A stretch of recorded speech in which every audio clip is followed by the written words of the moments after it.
Well, listen, look, if we've got some new people listening, because I'm going to send this out to some of my friends, um, let's deal with how people misunderstand energy. Definitely. I mean, there's so many of these, it's almost like irritating even to bring them up. Um, let's see. The first one is that people believe that energy is globally fungible. And what I mean by that is you can instantly transport energy anywhere. And so that's not true. Energy is in these silos in locations all around the world. And so if the demand is not right next to where the energy is produced, you really can't sell it, which is why prices in energy vary so much, right? Like in the Texas grid in ERCOT, when conditions were very strange, price of energy was negative. They were paying people to take energy assets because you can't sell it across the world, right? In the UK, they might charge you 50 cents a kilowatt hour, where if you live in a region with hydro during wet season, it might be 3 cents per kilowatt hour, right? So it's not fungible. It doesn't transport well. Supply and demand have to be right next to each other. That's a few points together. Another one is that modern grids need to overproduce energy because we can't store it. Battery technology is too expensive, and we don't even have the raw earth elements even to full-scale battery, even if we wanted to, which means when energy is produced, it more or less has to be consumed immediately. And so what that results in is a grid where we overproduce energy, like 2 to 3 times the energy of an average day is produced, and only like a third of that is consumed that day. And the reason is you have to plan for the day out of each year, which has the most demand. Maybe in Minnesota, it's very cold. That might be January 15th. Everyone's heating their homes, so high draw of energy. But in the springtime, it's 70 degrees, no heating, no AC, everything's fine. You barely use any energy. And so what that results in is an enormous supply glut of energy that has no consumer, literally nothing to do about it. So the Bitcoin miners come in, they buy all that extra energy like a sponge. And like Danny mentioned earlier, that improves the economics of the energy asset, which allows you to lower the cost of energy for all the other consumers. So it's a nice little symbiotic there. What else? Another one, consuming electricity doesn't necessarily produce CO2. The mainstream media gets this one wrong all the time. They try to account the carbon cost for Bitcoin mining, and they assume that energy electrons that are already harnessed create net new carbon, when the reality is that the energy production already occurred, and whether or not Bitcoin miners bought it or not didn't change the total carbon output. But that's a really important point. It is an important point. And that's been missed off in this. Mm-hmm. And again, it's so hard to understand energy that I actually don't think we can expect the average person to grapple with this stuff. And so it comes back down to a narrative war of lowest common denominator or simple memetics. And I think the reality is people are going to have to feel some pain before they realize that energy matters and that we cannot rely on solar panels to do this. And even if we wanted to go all in on solar panels, China owns the supply chain. So what are we going to do there? We might be in war with China within 5 years. We're certainly in economic war today. Taiwan is a hot button. Semiconductors. We can't rely on China long term. So that's not even a real idea. Maybe we can put those plants in Mexico or something like that within the next decade, but that doesn't solve our problem. And then the last one is just about base load versus supplemental load, or consistent power versus variable power, right? So in order to run a modern economy, you need a base amount of power being generated so that all the machines and the hospitals and everything work. Right? You can't have a hospital cutting in and out. People die. And so baseload power comes from dense forms of energy, which is either fossil fuels or nuclear, or hydro during rainy season as well. And so those are mandatory. We have to pick one. Likely the answer is all three in various locations. And then things like wind and solar, the sun's on, sun's off. It's windy, it's not windy. Those are just supplemental forms of power. They cannot replace the baseload. And so I think that just needs to be in context. Another one that I just thought of here is that fossil fuels are used for things that we probably will never electrify. So we take fertilizers out of natural gas, the Haberdash process or something like that. We have to use diesel-powered machines in our agriculture in order to work the land, right? Transportation with trucks. Maybe we'll do electric, but probably not. So there's these certain things that we can't get away from. Plastics, all made from fossil fuels, right? And so it's a lot bigger of an issue than simply electrifying the grid. That's what's top of mind for misconceptions. When you think about a movement away from fossil fuels, I think anyone's gone down the rabbit hole with this has realized and this was Epstein's point. He said he doesn't want to debate people on whether climate change is happening. He agrees it's happening. His issue is the rapid removal of fossil fuels and the risks that come with that. Correct. And I think he's absolutely right with that. At the same time, I still have that blind spot. If we go to, we've gone up 1 degree in 120 years. Is that correct? I think that's what Nate said yesterday. But the speed at temperature change is increasing, and it looks like we might hit that 1.5 degree point within the next 30 years. And there are models that say everything up to 2.5, 5, and 8 degrees, and there are going to be effects of that. Ideally, we wouldn't hit an 8 degrees average temperature rise on the planet. Ideally, we would stay pretty constant. So at some point, we do need to transition away as best possible from fossil fuels, but not entirely. When you're considering this, how do you think we transition away? When you've been down this rabbit hole, is it basically nuclear? Yes. Yeah. It's so extremely obvious that nuclear has to be the biggest growth vector if we're going to replace fossil fuels. I think not being scared of natural gas is the right move also for the next few decades. Natural gas is like 40 or 50% as bad as coal. So a huge improvement. And if you look at emission reduction in the last decade or two, it's mostly because we shifted to natural gas.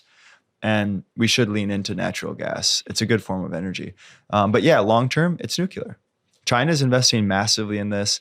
If we get to the end of the essay, I start to extrapolate on what happens if these incentives play out over decades.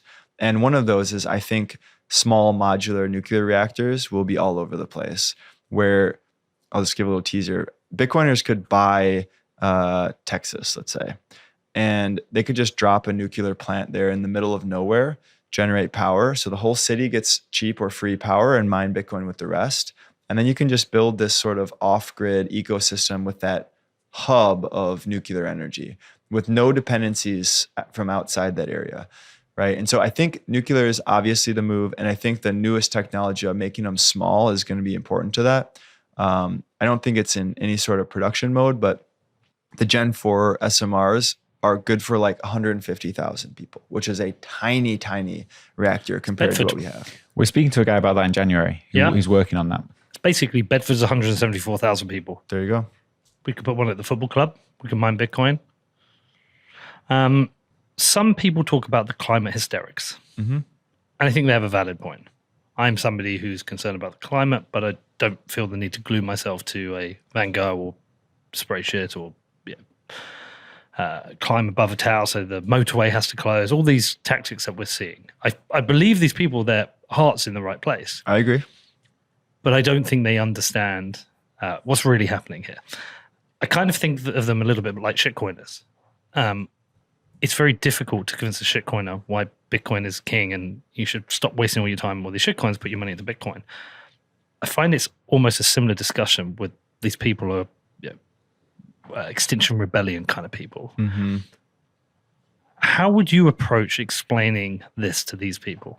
How do we switch the narrative for these people? Yeah, and I think you're spot on. Their heart's in the right place, just totally misguided. And I think the shitcoiner thing is a good analogy. I think the way to win this argument is not to quibble over energy production and types of energy. It's to look at Bitcoin as a different social technology to run our species. So money is sort of at the base of how all our incentives are structured, right? And ecology is about incentives, small change, big outcome. So with a fiat money system, a politically captured money system with never-ending inflation, what that's doing is it's incentivizing spending. It's incentivizing consumption. And that leads to a lot of poor ideas that are funded and a lot of waste. And so you can think of it like we're just foot on the gas pedal at all time, going in random directions, and we have no idea where we're going. And the output is a incredibly globally connected world, all this cheap plastic crap, consumption, ruling society. And that's really bad for the environment. If you want to fix that, you shift to a deflationary money, right? Jeff Booth explained this well. A deflationary money prevents poor investments because the cost of being wrong when you invest is so high that people make more strategic decisions. And that tiny little shift would decrease more emissions than any amount of gluing yourself to paintings or honestly, anything that we're talking about energy right now. I think the number one thing would just be to shift to a deflationary money. Our average energy consumption, our average environmental impact would go down tremendously. Are there any blind spots with deflationary money? It's a good question. I think it's really hard to think about this question because we've all grown up in inflationary money. It's the water we swim in. We don't know we're wet, that idea. I had this conversation actually this week, and the one concern I have is that if the money supply cannot expand, that prevents government from reallocating capital to those who are in need. Right. And theoretically, it makes sense for a central party to help out the people who need it in our society because we don't want to live next to tragic human suffering. Right. Status cuck you. Right. Theoretically. But what we're seeing now is it's a really inefficient way to allocate capital. So there's a lot of waste. But let's just say, for argument's sake, it's a net positive because we reduce some human suffering in the short term. But hold on, there's another reason. There's not just the moral reason to reduce human suffering. There is the net benefit to society of not having the haves and have-nots and not having the violence that comes with a massive wealth divide. If people cannot, like in the UK at the moment, if people cannot feed their family or heat their homes, there might be protests. It might result to crime. We don't know the impacts. Correct. There is a solid argument that the redistribution of income will lead to a safer society. Now, I know some people are going to listen and going to be fucking hammering their keyboard writing to me, but you see this in high tax places like in Nordic countries. They are relatively safe countries to live in. Yes, they have high tax. Yes, it's not socialist, but it's not far off. But there is a solid argument or debate to have around it. Yeah, and I agree. I don't know if we can directly show causation that high taxes equal those positive outcomes. I think generally that logic is sound, but I think it's a lot more complicated than that. But the countries that don't have social safety nets, the ones I've traveled to, have dangerous ghettos. Yeah, I mean, we have them in the United States as well. Yeah. But I think your point by and large stands, right? I will concede that point. Short term, it helps.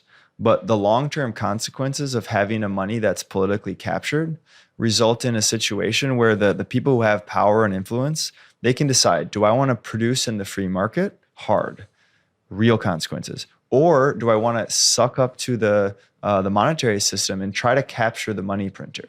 And what I think we're doing with political money is the incentive is too great to capture the money supply.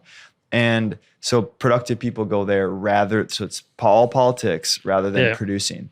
And I think what that produces in the long term is we break our money all the time. And I would argue that big break that occurs every 50 to 100 years when we replace the money system, I think that does more damage than the short-term pain of not feeding people on the side of the street. That's fair. Right. And so with the deflationary money, we take that power away from the state. And then what we need to see is humans giving a shit about their local environment and producing, maybe through charity, maybe through other types of endeavors, actually helping people redistribute wealth voluntarily. Simultaneously, another important point here is that deflationary money, what that does is all the benefits of technology, which is doing more for less. What that does is it decreases prices because we get better at things.